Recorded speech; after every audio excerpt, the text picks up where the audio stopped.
하나님 말씀 누가복음 22장 54절부터 62절까지 말씀.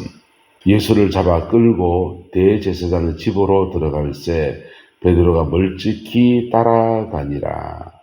사람들이 뜰 가운데 불을 피우고 함께 앉았는지라. 베드로도 그 가운데 앉았더니 한 여종이 베드로의 불빛을 향하여 앉은 것을 보고 주목하여 이르되 이 사람도 그와 함께 있었도다 하니, 베드로가 부인하여 이르되 이 여자여 내가 그를 알지 못하노라 하더라. 조금 후에 다른 사람이 보고 이르되 너도 그 도당이라 하거늘 베드로가 이르되 이 사람아 나는 아니로다 하더라. 1시간쯤 있다가 또 한 사람이 장담하여 이르되 이는 갈릴리 사람이니 참으로 그와 함께 있었느니라.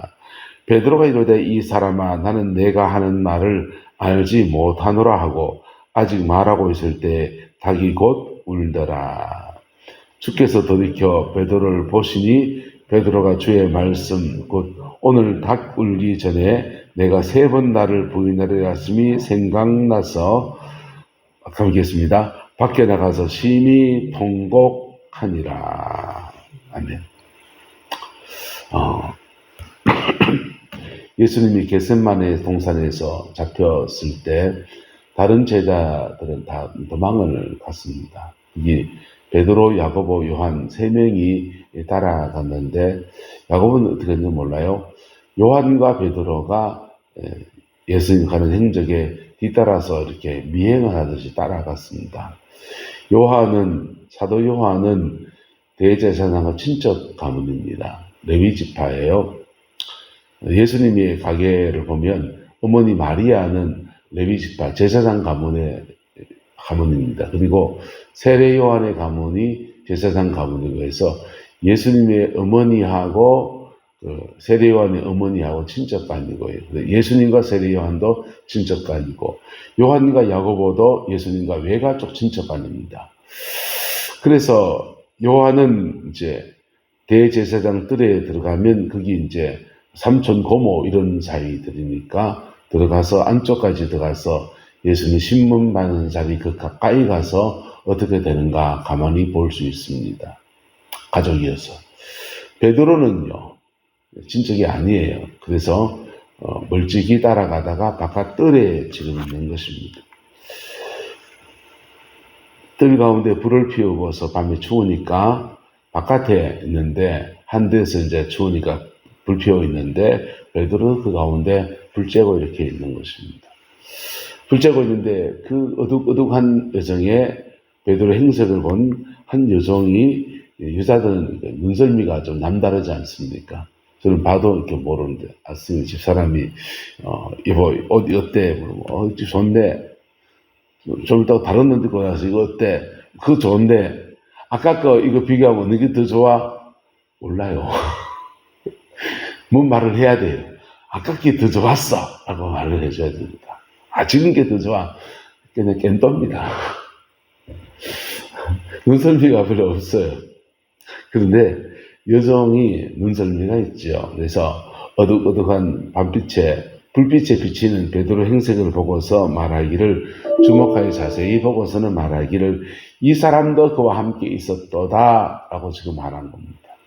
이 사람도 그와 함께 있었도다. 그러니까 베드로가 그 자리를 모면하려고 부인하여 이르되 이 여자여 내가 그를 알지 못하노라 이렇게 지금 말합니다.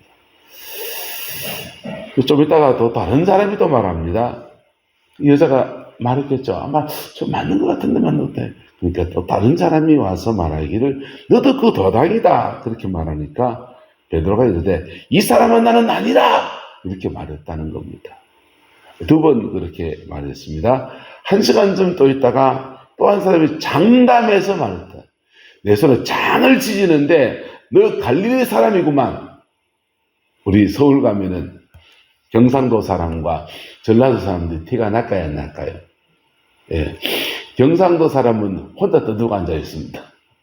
전라도 분들은요 조용합니다. 전라도 사람 티 안 납니다. 전라도 사람들 전라도 사투리 잘 안 씁니다. 자기를 싹 감추고 이래 살아요.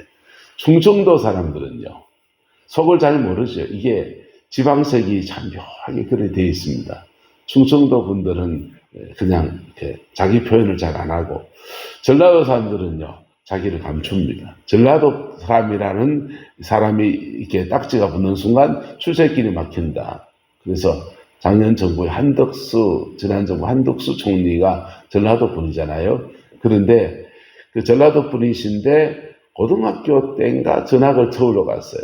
그리고는 평생 전라도 티 안 내고 살았어. 나 서울 사람이야. 말씨도 여러분 사랑합니다. 서울 말씨를 쓰면서. 경상도 사람들은요, 서울 말씨를 써도 경상도 억양이 더 튀어나옵니다. 그래서 감추지는 못해요. 그리고 우리는 또 경상도 사람들은 그거 가서 내가 왜 감춰야 되는데, 난 유리한 경상도, 난 신라말이 표준말인 줄 안다. 경상도 말이 표준말이요. 통일신라 시대 때 경상도 말이 표준말이지 뭐. 이런 생각을 가지고 있지 않습니까? 자부심도 있고. 또 전라도 같이 백제시대 때 이렇게 지나고 통일시대 수탈 받은 것도 없고, 그러다 보니까 자신있게 자신의 억양을 다 드러내면서 그게 사는 게 경상도 사람의 특징이에요. 자, 그런데 베드로는 갈릴리 사람입니다. 갈릴리 뱃사람 출신입니다. 평생 그 동네에서 살았습니다. 예수를 따라다니면서 주변 동네 좀 돌아다녔지, 그전에는 그냥 입에 붙은 게 갈릴리 말입니다. 그래서 뭐 하노? 밥 먹었나? 막 되었다 좀! 그게 이제 경상도 억양이 우리 몸에 배어 있지 않습니까? 안동 쪽으로 하면 했니껴? 그랬니껴? 밥 먹었니껴? 진짜 자셨니껴?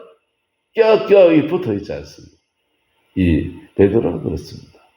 갈릴리 사투리가 제가 어떤지 모르지만 어쨌든 입에 갈릴리 사투리가 배어 있으니까 어둑어둑하지만 사람은 잘 몰라보겠지만은 말씨 보니까 갈릴리 말씨 쓰네.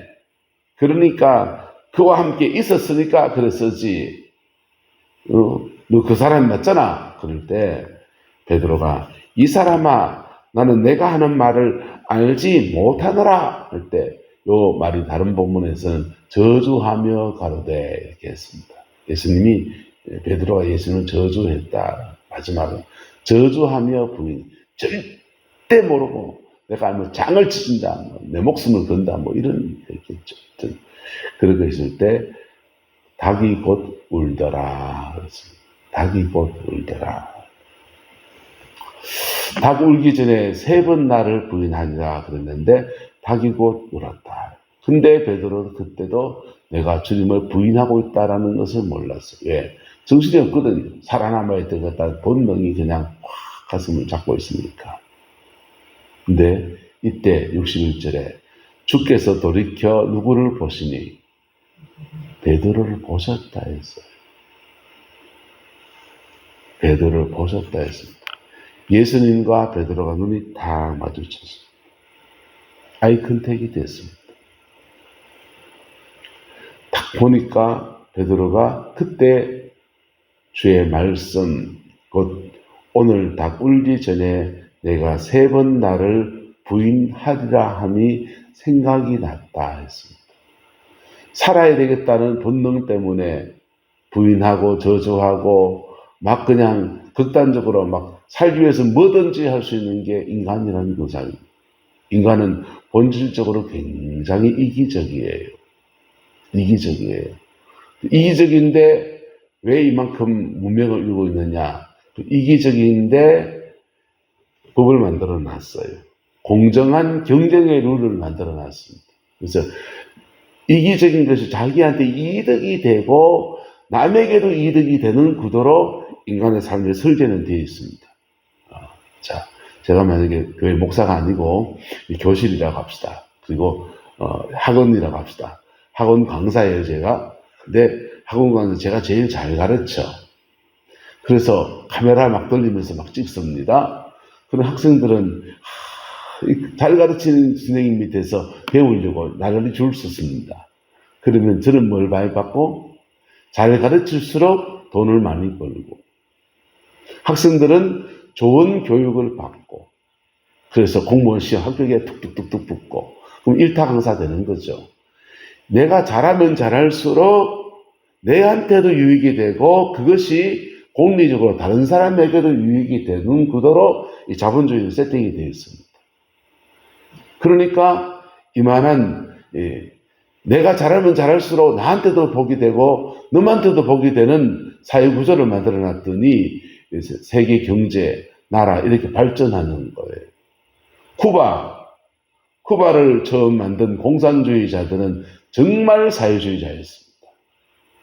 그 사람들은요, 아주 근검절약하고 그래 살았습니다. 정말 자기 집 24평 아파트에 살면서 자전거 타고 대통령 집무실에 가서 그렇게 근무하고 그런 분들이십니다. 검소하기로 말할 수가 없어요. 그 자본주의, 사회주의 정신을 가지고서 청빈낙도의 정신을 가지고서 인민을 위해서 봉사를 해야지 이래 삽니다. 네, 그럼 뭐합니까? 아래 것들이 안 그러는데. 그 중간에 있는 그 시기들이요, 다 착복해 먹기도 하고, 그 밑에 내려가면 더 합니다. 일하는 노동자들이요, 열심히 일하나, 적게 하나, 내한테 돌아오는 건 똑같다, 안 똑같다?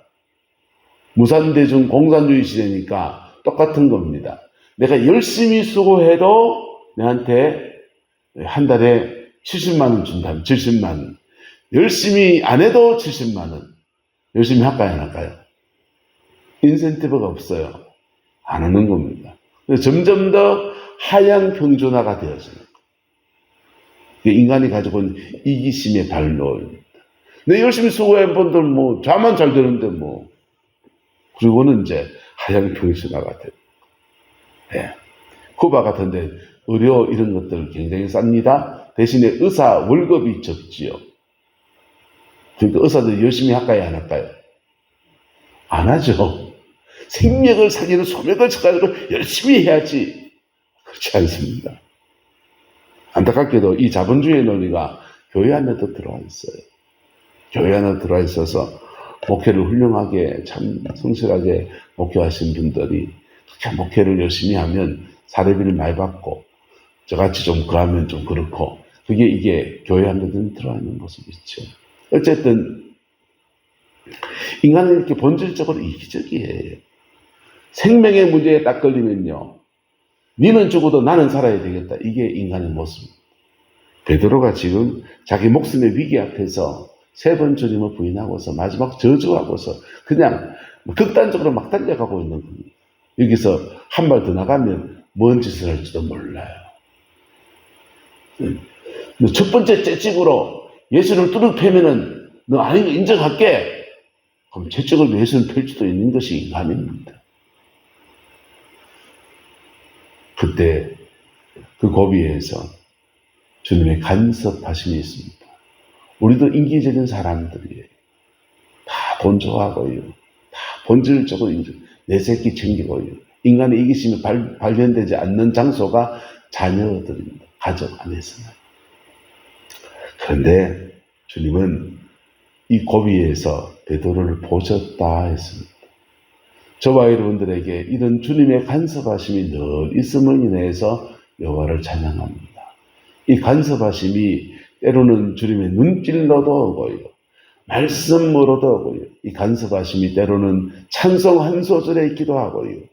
이 간섭하심이 그런 징계가 아니라 그런 말씀 한 소절, 찬송 한 구절, 기도할 때 떠오르는 단어 하나, 뭐 이런 것들로 오면 띵호와 양호입니다. 징계로 오기도 합니다. 전 세계 교회가 지금 하나님께 좀 매맞고 생각합니다. 유럽의 그 기독교 국가들이요, 독일은 종교세를 걷어서 교회를 운영해 나가는 나라이고요. 영국은요, 사람들이 우리는 11조 생활하지만 영국의 교회들은 돌아가신 유산을 교회에다 다 드렸어요. 그 받은 유산으로 영국 교회가 전 세계에 그 식민지가 있어요. 식민지마다 교회 세우고 선조 운동을 열심히 했습니다. 그래서 19세기 대항해 시대 때 제국주의 운동에서 사람을 수탈하지 않은 수탈했어요. 또 한편에서는 강력한 선조 운동도 펼쳐져서 곳곳마다 마을마다 사람들 돈 보내고 사람들 파송하고 선교사 보내고 그런 일들을 했습니다. 근데 그랬던 영국 교회, 뭐 독일 교회요, 다 나가 떨어졌습니다. 사람들 죽으면 그렇게 헌금 드리고서 마지막 죽으면 그 무슨 성당, 교회 밑에 다 묻어주세요. 그게 로망이었습니다. 지금은요, 죽으면 축구장에 묻어달라는 거예요, 축구장. 내 헌금 다 축구장에, 축구 발전을 기여할 테니까 나 축구장에 묻어주세요. 그게 지금 영국 교회나 미국이나 뭐 독일이나 다 마찬가지입니다. 교회마다 지금 매물로 나와가지고 유럽의 교회 나온 거는 매물이요. 이슬람 사원에 팔려가지고 모스크가 되기도 하고요. 축구장, 그냥 교회가 어떤 데는 카페가 술집이 돼 있는데 술집 이름이 더 처치, 술집 이름이 처치입니다. 예배당 높지 않습니까? 여기다 줄 들어놓고요. 암벽 타기 하고요. 술집 하면서 암벽타도 하고, 뭐, 여기서 바베큐 그릴장 높으니까 바베큐 굽기도 하고, 여기서 막 춤추는 스테이지 만들어 놓고, 공간이 넓으니까 춤추는 스테이지 만들어 놓고, 이쪽도 동동동 테이블 놓고, 가운데는 스테이지가 춤추고 이러고 있습니다. 그게 지금 유럽교회 현실이고, 미국교회 현실입니다. 한국교회는 다를까요? 한국교회 매물로 나오면 신천지가 먼저 삽니다. 신천지가 하나님의 교회가 먼저 삽니다. 한국이 심각합니다. 자, 기도원 같은 데 산 위에 그렇게 큰 기도원 세워놨는데 이제 사람이 안 오니까 팔려고 내놓는데 살 사람이 없어요. 그 사가지고 산속에서 뭐 하겠노? 그래서 방치되어 있는 기도원들이 많습니다. 오늘 이 시대 가운데 우리가 하나님께서 전 세계 교회를 지금 징계하시고 있습니다. 경제적으로 징계하십니다. 유럽 경제가 곤두박질 쳐가서 지금 난리가 나는데 아시아 경제에도 지금 중동발 경제 위기가 지금 몰려와서 곧 이제 차량 2부제 한답니다. 홀짝제로 운영한답니다. 차 하나 몰고 나갈 때마다 겁이 나요. 이제 이거 기름값이 얼마인데 싶은 게. 여러분, 근데 이게 주님의 간섭하심입니다. 간섭하심이 옆 사람 축복합시다. 말로 할 때 깨달읍시다. 말로 할 때 깨닫게 되기를 저와 여러분 축복합니다. 그거 넘어서면 자기를 치든지요. 물질을 치든지요. 몸을 치든지요. 그래서 국가적으로 크게 징계하시는 건 지금 뭐 세계 전쟁이 막 일어나고 난리가 있지만은 가정 안에서 내 삶의 자리 안에서는 그냥 몸이 아프다든지 그냥 머리가 이상한데 하든지 뭐 애가 어디 갔다 엄마 병원에 갔더니 뭐래요. 시험에 떨어졌어. 이런 것들입니다. 여러분 주님의 간섭하심이 작을 때 깨닫고요. 진리 붙들고 다시 일어서고 다시 일어서는 은혜가 있게 되기를 예수님을 축복합니다. 이 말씀이 생각날 때 베드로는요 밖으로 뛰쳐나갔습니다. 둘째는 그 자리에서 좀만 더 째고 좀만 추운데 좀만 더 째고 하지 않고 밖으로 뛰쳐나갔습니다. 그리고는 심히 통곡했다. 심히 통곡했다. 심히 통곡하면서 회개했습니다.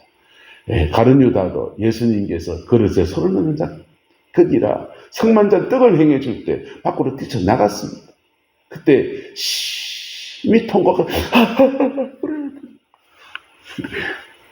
그리고 제대로 지난 주일날요 설교 준비를 해놓고 토요일날 준비해놓고 밤을 지내고 아침에 이렇게 기도하다가 우연히 이렇게 유튜브에 옛날 설교들을 올려놓은 게 있거든요. 제 설교들. 옛날 제 설교들을 올려놓은 거, 그 설교를 듣고 있는데, 목회자 세미나 인도를 제가 했던 적이 있어요. 그걸 이렇게 들어놓고서 부흥의 목회를 강의를 했는 것들을 듣고 있는데, 듣는데 눈물이 확 나는 거예요. 내가 한때 이런 설교를 하고, 이걸 외쳤는데, 그걸 내가 안 지키고 있는 것들을 내 자신을 보면서 눈물이 얼마나 나는 거지. 그래서 아침에 펑펑 울고 이제 사실 예배 인도했습니다. 여러분, 우리 신앙 안에서 우는 게 다 능사는 아니에요. 하지만 때로는 주님 앞에 정말 통곡해야 됩니다. 그리고 통곡이 안 나오는 내 자신을 가지고서 하나님 앞에 애통해야 됩니다. 애통해 나가면요, 그런 마음 가지고 애통하면서 주님 앞에 나가면 그 애통이 안 나오는 마음 가지고도 기도하고 나오면요 주님 통곡을 주십니다. 부산의 수영로교회 정필도 목사님이 수영로타리의 교회를 개척해 놓고는 목회를 하는데 개척교회 참 어렵지요. 부산이지 않습니까? 어려운 개척교회를 열어놓고서는 야, 이거 어떻게 되겠노? 걱정이 산산입니다. 여전사님, 같이 동력하는 여전사님한테 어쩌면 우리 교회가 부흥하고 그러니까 여전사님이 이렇게 말했습니다. 목사님 눈에 눈물 나면 교회 부흥합니다. 찌릿 그러시지 않습니까? 목사님이요, 물을 떠왔습니다. 물을 떠와서 눈에다 발랐어요. 실제로 눈에 발랐어요. 하나님, 교회가 이런데 눈물 안 나는 내 모습 회개합니다 하면서 눈물 찍었습니다. 눈물 발랐습니다. 그러다가 통곡이 터졌습니다. 그때부터 수영 로타리에 교회가 얼마나 부흥하기 시작하는지요. 부산에 제일 큰 교회 됐지 않습니까? 근데 그분이 설교를 들으면 설교를 잘 못해요. 달변가가 아니에요. 말이 좀 그냥 뭉글뭉글합니다. 근데 엄청나게 부흥했습니다. 여러분, 핸디캡 있는 사람이 있으면 설교 잘 못해, 난 찬양인도 잘 못해, 아무 상관없습니다. 주님의 손이 함께하면 주님이 들어서시면 되는 겁니다. 근데 주님 누구 들었습니까? 우린 다 죄인이에요. 간섭하심이 있을 때 밖으로 뛰쳐나가서 심히 통곡하는 그 사람 들었으면 겁니다. 베드로 그렇게 통곡하고 돌이켜서 예루살렘 교회를 견고하게 하고요. 3,000명이 죽게 돌아오는 부흥의 주역으로 그렇게 쓰임받았습니다. 우리의 남은 인생이 이 베드로의 인생 되기를 예수님의 이름으로 축복합니다. 기도하겠습니다. 좋으신 아버지 하나님, 주님의 은혜와 사랑을 감사합니다. 오늘 베드로 안에서 우리의 모습을 봅니다. 자기 목숨을 구걸하는 이기적인 베드로를 보고 또 회개해야 될 제목을 안고 선곡하는 베드로를 봅니다. 이 모습, 회개하는 이 모습이 우리 모습 되기를 소망합니다. 주님의 간섭하심 앞에 겸비한 베드로, 저와 여러분, 저희가 되어서 하나님의 아름다운 뜻을 이 마지막 때 이루어가는 은혜가 있게 하나님 역사하여 주옵소서. 여호와께서 온전한 은혜와 사랑으로 함께해 주시길 원합니다. 예수님의 이름으로 축복하며 기도드리옵나이다. 아멘.